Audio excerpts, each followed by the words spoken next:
মহাশূন্য, এরপর আরেকটা আকাশ, 7টা আকাশ, এরপরে হচ্ছে আমার আল্লাহ তাআলার আরশে আজিম।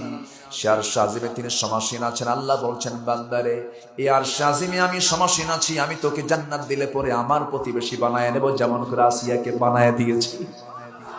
আসিয়া বলছেন, আল্লাহ রব্বি বিনিলি ইনদাকা বাইতান ফিল জান্নাহ, আয় আল্লাহ তাআলা তুমি আমার জন্য একটা ঘর দিবা, বেশি ঘর না, কিন্তু সেই ঘরটা আমি হওয়া চাই আল্লাহ তোমার ঘরের সঙ্গে, তোমার ঘরের দেওয়ালের সাথে।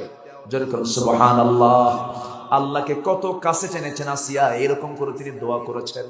এই জন্য আমরা সবচেয়ে কাছে টানবো কাকে? আসতে বলবেন না কাকে? যে আল্লাহকে কাছে টানবে সে কি নামাজ কখনো নষ্ট করতে পারে নাকি? ফজরে ঠান্ডা লাগে, ওই ঠান্ডার মধ্যে কার মহব্বতে উঠবে বান্দা? আসতে বলবেন না কার মহব্বতে?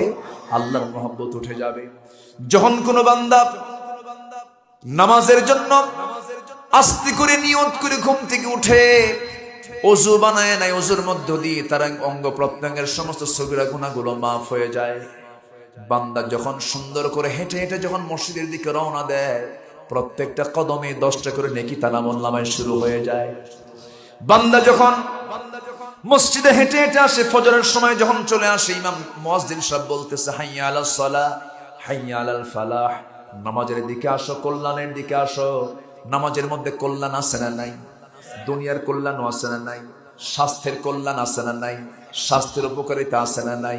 ডায়াবেটিস হলে মানুষ হাঁটে কোন সময়? কোন সময় হাঁটে? সকালবেলা হাঁটে।